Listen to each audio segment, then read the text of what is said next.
Hi. Dobre utro and good morning from me too. My name is Jelena and I work as a community builder for the RIPE NCC, and I tend to focus on the Southeastern Europe and engagement with the technical community here. I'm originally from Serbia, but now I'm also based in Amsterdam.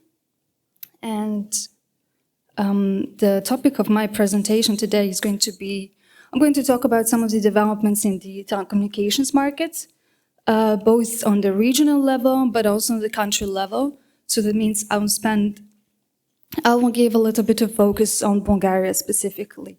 And this is going to be more of a high-level presentation.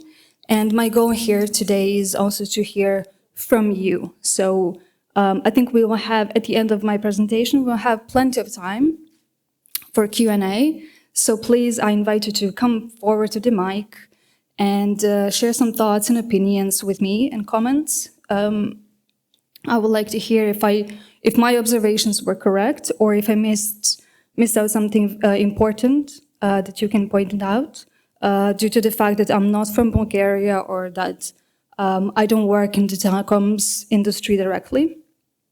So please, I would appreciate your feedback, and it would be very nice to have like a brief discussion on the topic. So we will start from the regional view. And from the very beginning, this is a very brief timeline of the creation of the telecoms in the region. And by that, I mean the year when the telecom was separated from the postal services. And you can see that for most of the countries, they tend to be grouped in the 90s, with some of the exceptions. Bulgaria is not an exception. BTC was formed in 1992. And if we move from the 90s into the next decade, I pointed out some of the key developments in that decade. And the most important one was definitely the period of liberalization of the market, opening of the market, and privatization. That still, we're talking on the regional level here, included the privatization of some of the national telecoms as well. And I agree with people who say that the process, that the liberalization wouldn't have happened as fast if all of these countries weren't on their path to the EU membership. So the EU membership required all of the Balkan countries to harmonize their legislation, national legislation and regulation with the EU, and some of the practices with the Western European practices. And the results of those processes were market would open, it will be liberalized, and that would be an opportunity for the new players to come in. And once they came in, very shortly after that, we would see the prices dropping and the quality of service improving, I would say, in all of the countries. That also led to increase in the foreign investment, of course. And around the same time, the governments, I think in Bulgaria as well, and in other countries, this was the period when they focused on creating a properly independent regulatory agencies for the first time that had a lot of autonomy, at least on paper, to regulate this market. And if we move to the next decade, this would be like the latest one. These are some of the trends that I wanted to highlight. And overall, what I've observed is that telecoms have been under a lot of pressure that comes from many different directions. And some of those include the increased competition from over-the-top services or from mobile and virtual network operators. But also, it's not just that the competition is increasing, it's also that we as internet users have changed our behaviors and our demands and the way that we use and consume the internet. And I can speak for myself, but just the general trends. most people, and especially the new generations, the new users that are connecting to the internet for the very first time, they're using mobile phones. They're not using computers anymore in their private homes. And not only that, the amount of data that is being consumed is getting larger and larger every year. So we're talking about nobody is just sending text messages or emails, text-based applications. We are streaming Netflix. We are doing the Zoom calls all the time. So that's just puts a lot of pressure on the demand for the telecoms to invest very heavily, constantly. And this is something like one of the main characteristics of the industry.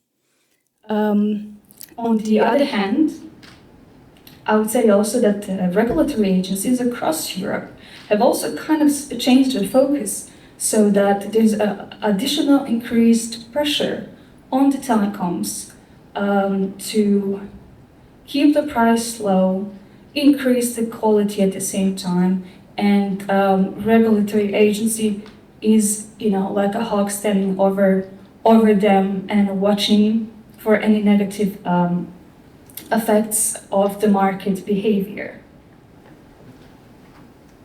And all of those influences resulted in a certain response by the telecoms. So they needed to adapt to these demands. And some of the ways that in the recent years that I noticed is that a lot of the big players have been doing the various forms of internal restructuring. They could be doing the spin-offs or the outsourcing, but another way is also mergers and acquisitions. This is all of the ways for these companies to be able to continue to offer the same quality service and to stay profitable, despite all of the external pressures. Convergence and vertical integration, another way for companies to respond to the market pressures. When you have I don't think I need to explain this, but when operator is able to offer telephony and mobile and fixed telephony and internet access and TV to one user, and then get them to sign a contract that will be typically 12 or 24 months, it really provides the stability to the operator and gives them a lot of space and flexibility to continue to operate in a proper way. Another opportunity is, of course, the 5G expansion that is happening all over Europe, including Bulgaria, and the constant need to continue fiber optic upgrades. And as I mentioned, market consolidation is at the moment one of the main ways that big players especially continue to grow. There is really not much else possible for them. And when I say market consolidation, I do mean big players who are buying, typically big operators buying out other much smaller operators, typically cable operators that I've noticed. And speaking of market consolidation, this is one of the neat visualizations that my colleagues helped me produce. And on the map, you can see that in the Balkans, we do have a couple of big regional operators that are present in 5 or I think it's 4 or more countries at the same time. And those companies would be Telekom Serbia, that is present in quite a number of ex-Yugoslav countries. Then you have A1, United Group, and Deutsche Telekom. To me, this sounds a lot of things, but one of those would be that these companies do see Southeastern Europe as one market, that we're seen as a bloc. And that also, to me, tells me that we probably as countries and industries, as communities, should work together and come, for example, come to the SE regional meetings, because it does seem that we have common interests when it comes to this industry. So if we move from the regional into the Bulgarian internet view, I wanted to start with sharing the fact that I recently learned. This is about the fact that in 2000s, Bulgaria had some of the fastest internet in the world. And most of you probably already knew that if you're from Bulgaria. And that was, from what I heard or read from multiple sources, that was a source of pride for the local internet community. So this is the data from 2009, where you can see that Bulgaria was in the 5th place when it comes to the speed of the fixed access internet. And there were only 4 countries in front of it. That would be South Korea, Lithuania, Japan, and Latvia. And that was 2009. And I wanted to share the latest data from May of this year. And you can see the countries have changed. Top 5 has changed. But there's no Bulgarian top 5. And I know you're probably going to stay silent, but if anybody wants to shout, if you want to guess where Bulgaria is this year, feel free, but I'll give you a couple of seconds. If not, I'll just share with you. Bulgaria is now in 65th place.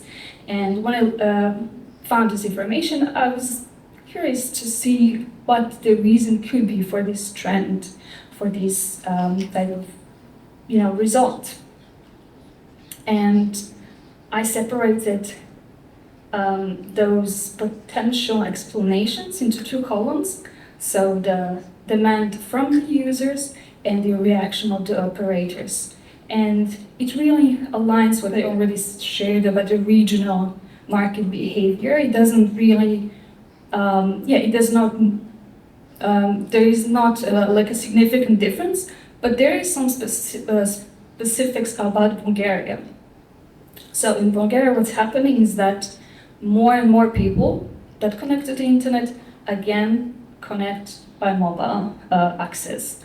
And there is a noticeable change in the way that people use the internet. Definitely there is, that is easy to explain, especially for rural areas.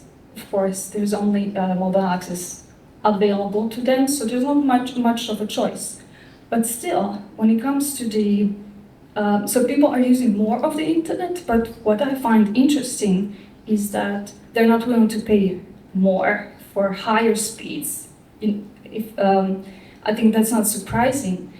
Also, me as a customer, there is this threshold, I would say, of like maybe 50 to 100 megabits per second, which is more than enough for average household.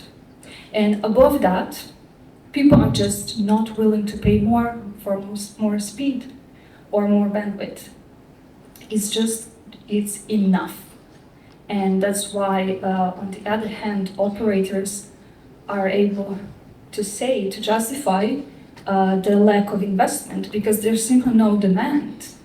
I'm not saying that there's zero investment, I'm just saying it's being slowed down by the lack of demand. Not to mention that investing in the mobile has been more profitable and just economically makes more sense for especially rural areas. And as I mentioned here as well, like the Bulgarian operators have also been responding to the customer's behavior, to general market pressures in the same way. That means that if you read the report from the regulatory agency in Bulgarian, you will see that the only profit that keeps increasing year after year or increasing the number of subscribers is the bundle services. So this is also the direction that operators tend to go in the recent years. And there's a lot of market consolidation happening in Bulgaria at the moment. I posted some of the recent headlines in the news that I was able to find. This is all from this year and the previous year. So just by observing that, the market is still heavily consolidating, and it seems that some of the big dominant operators are the ones who are the most active. And if you're wondering who are those dominant players, this is the data that the regulatory agency has published, and I pulled this data from the report that was published in 2021. So that means that the data is probably from 2020, a bit outdated. And looking at these headlines, I would say that these graphs might look a bit different once a new report is out. But still, I think we can observe that when we look at the number of fixed line operators, that there's a fair bit of a competition happening there. We do have two big players, which would be A1 and Vivacom, and then Bonsatcom is a third player that takes a smaller, piece of pie, but it's still good to have that alternative player. And then a third of the pie is all other players. So those operators could be micro level, could be on the city level, and they might have 1% of the market, but all of them combined are about 30%.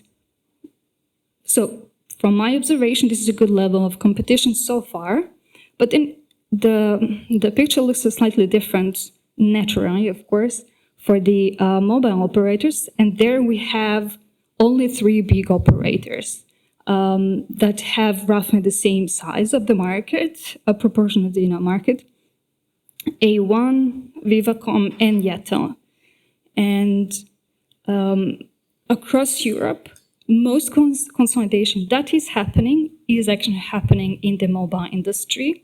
So that's something that is under, I would say, radar of regulators and people like me who like to do research on it. And the hot topic in the European Union at the moment is what is the magical number or ideal number of the mobile operators in any country. And most people think or agree that this number is 4, actually, but it really depends. It really depends on the size of the market, on the size of the population. So we cannot say that Bulgaria is missing out on something or that the level of competition is not ideal. So it's a very, it's analysis that has to be done case by case. And another way that new players, another opportunity for new players to come in on a market is typically 5G auction. Bulgaria has already finished the allocation of the 5G frequency. The auction was held, as most of you probably know, but I'll just share it with everybody in 2021. And the mentioned 3 operators, Vivacom, Yetel, I guess, and A1, they secured licenses. But this is not the end of the story, because a group of alternative operators has filed a complaint stating that this auction was unlawfully terminated. And what they're saying is that Bulgaria might not need a 4th operator due to the small size of the market. But still, there's a need to open the infrastructure to allow the entrance of the virtual mobile network operators, and that's why they filed this complaint. So in front of the court, and that court ruled recently in their favor and said that the public consultations must be resumed. So this is the latest that I know. it's not clear to me if the auction is going to be held again or not. So I guess we are waiting to hear, what the regulatory agency is going to do with this. And when it comes to, I just wanted to compare, if I shared with you the fixed access speed, I will also share the mobile access speed because it's better. It's not that bad. It's not 65th. Bulgaria is actually 14th in the whole world. So, but to me, it seems reasonable. But at the same time, I just wanted to say that the trend is going downwards. So Bulgaria is kind of becoming slower. Speeds are becoming slower and slower. So it's not catching up with the rest of Europe and the rest of the world. And I wanted to hear from you if that's your observation as well, that my prediction and prediction from other people is that, yes, speeds are going to continue to slow down, and the price is going to increase in the next period. But I might not be correct. And just to close this down, I wanted to kind of give another point for discussion. And this is me posing a question: if the telecom sector is actually a natural monopoly, and I listed some of the effects, well-known effects that might be applied to this industry that include the infrastructure costs. That means that, as I mentioned, telecom industry is very specific, that you always have to, there's the expectation that you're always going to invest and upgrade your infrastructure. And when it comes to, infrastructure costs, that's just a barrier, high entry barrier for new operators to come in if the cost is that high. And economies of scale, it refers to the fact that the average cost per user will decrease as you increase the number of subscribers. And the network effect is just that the more users you have, the more valuable that service becomes.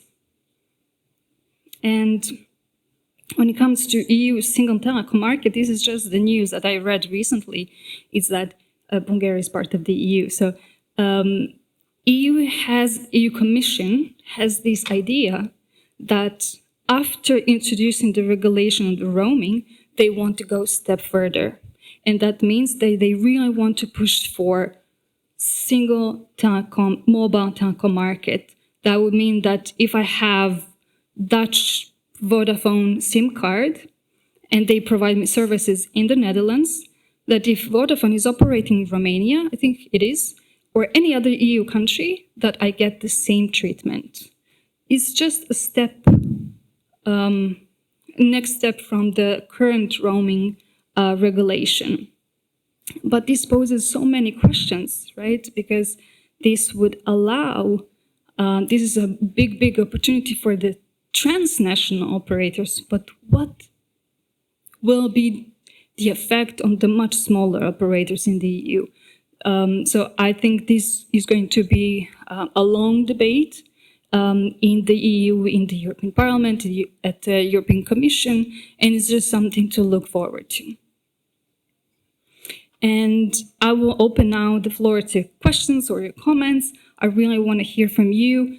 Did I miss something? Did they interpret some data incorrectly? And what kind of trends are you seeing in Bulgaria? Don't be shy. Please come to the mic if you have any observations.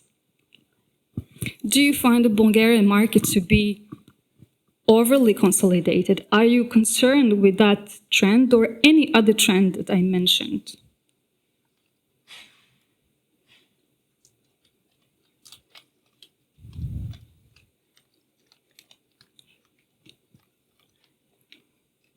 Nobody? Okay, because I know that there are people who work for the operators in the room, or they should be here. But if you don't want to stand, that's fine. And right. then we'll just take you for a time. One person. Oh, one person. Thank you. Do you think that the consolidation will affect the quality of the service? Yes. And do you, in your researches, do you measure it, and how we can measure it? How we can? I can only speed is point only out one of it, but the quality of the service or the end user support and like this, how do you? It's very tough to measure. I can only point out to the various, like multiple researchers, papers that were done in the EU. So not just Bulgarian market. We're talking about EU level.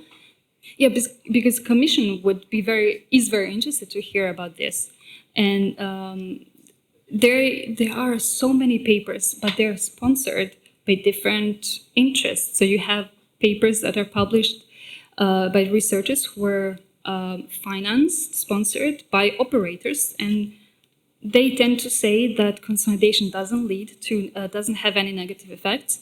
But then some other researchers find different data, and especially when it comes to going from 4 to 3 mobile operators. Again, this is analysis case by case. So they will look at the consolidation, a merger that would happen in Austria or a merger that would happen in Spain, and they will look the price before the merger, price during and later, so mid and long-term research. That takes a lot of time and a lot of effort. And consensus from multiple people is that yes, there is a negative effect, especially long-term. The investment tends to drop, the amount of investment becomes lower, and the price of the service tends to go up. So that's the consensus. And I'm specifically talking about mobile mergers going from 4 to 3 operators. Any other question?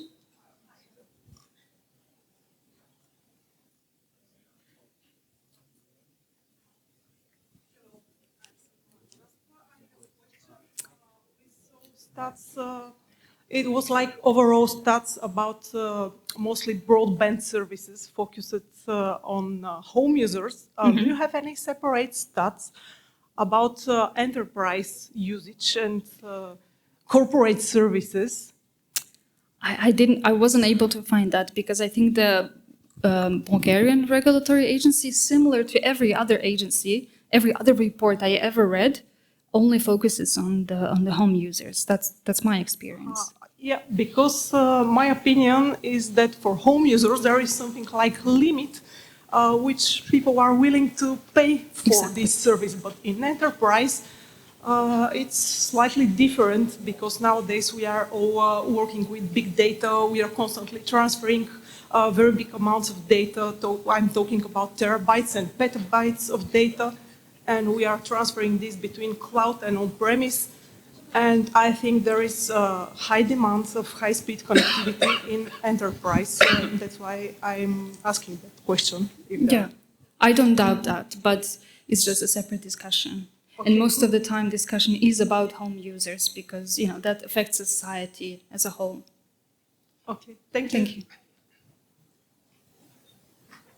Yeah, Hisham Ibrahim, right, NCC. Just adding a little bit more here for the discussion, because I think it's an interesting one to have. I think this is not an easy discussion to have from one side, because there's so many different sides to this, right? I think what Jelena is talking a little bit about when it comes to consolidation in the market, how it affects the end users, the home customers indeed, when it comes to pricing, right? We know the more competition, the more offerings, people compete, lower the prices, it's good for the end customer. However, there's something to be said also about economics of scale. The more bigger it is, the more cheaper it is to run a service. So the bigger players coming into the market might have a better chance than maybe some of the smaller ones. But then that's foreign investment in the country, which might be a good thing, but then what does it mean for the local players? There's so many different angles to this, plus the interesting element about enterprise. So there's so many different elements to discussing this. Some of it has benefits, some of it doesn't. I remember back in university, a very long time ago when I was in university, we were studying mobile, and we did the math, and it was like, the best thing is to have one player with all the spectrum, because then they can provide the best service, right? But in reality, you need 3, 4 different players there to provide you the competition so that they can actually compete and not be complicit and provide better services with cheaper prices. So all these things provide an interesting element for discussion, which we're hoping to hear more from you, what this actually means here, so that we can help with her research in uncovering things like enterprise and other elements. So anybody else with thoughts, I would appreciate hearing them as well. If not, I think we're ready. We're on time for a break, right? One more thing. Thanks, Jelena, for the presentation. It was really thought-provoking. Thanks so much for it.